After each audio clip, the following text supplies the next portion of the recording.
For,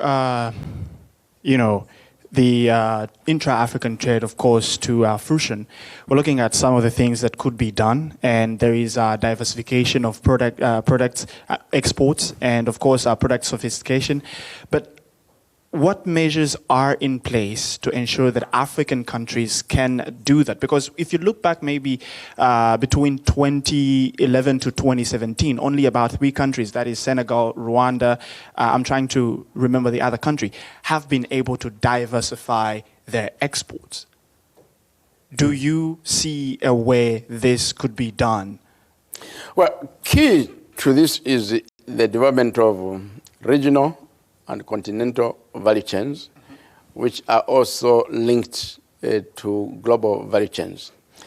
A number of producers around the world are going to come up with the global value chain factories in Africa because of the opportunity that is there. A large market and a growing middle class. Now, the process of diversification stalled in quite a number of countries because of a limited market. And some of it was based on import substitution. And immediately there was a shortage of foreign exchange. The process of deindustrialization set in. So there are a number of factors that led to that. But through the development of continental and regional value chains, each country will have something to participate in as far as manufacturing is concerned. Let's take the example of the motor industry. There's an expert here. There are so many components in a motor vehicle. You need electrical wiring, you need the car seats, and you need the other components, including tires. They can be produced in several parts of Africa. Then you assemble them in the final part.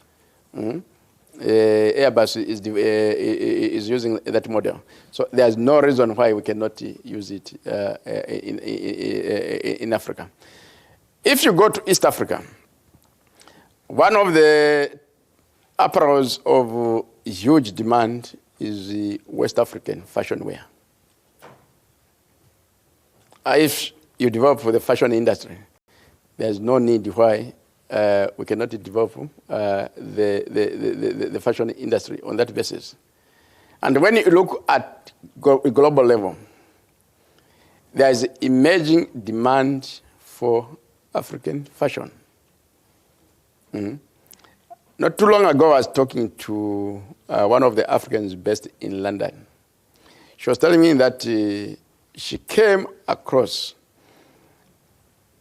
a textile, ladies' apparel, with African fabrics, and it was in one of the upper market retail shops in London. It was going for £2,500. So the opportunity is there. It's for each and every country to say, here's a market that has been offered. Where do we have comparative advantage? And how do we make use of the opportunity?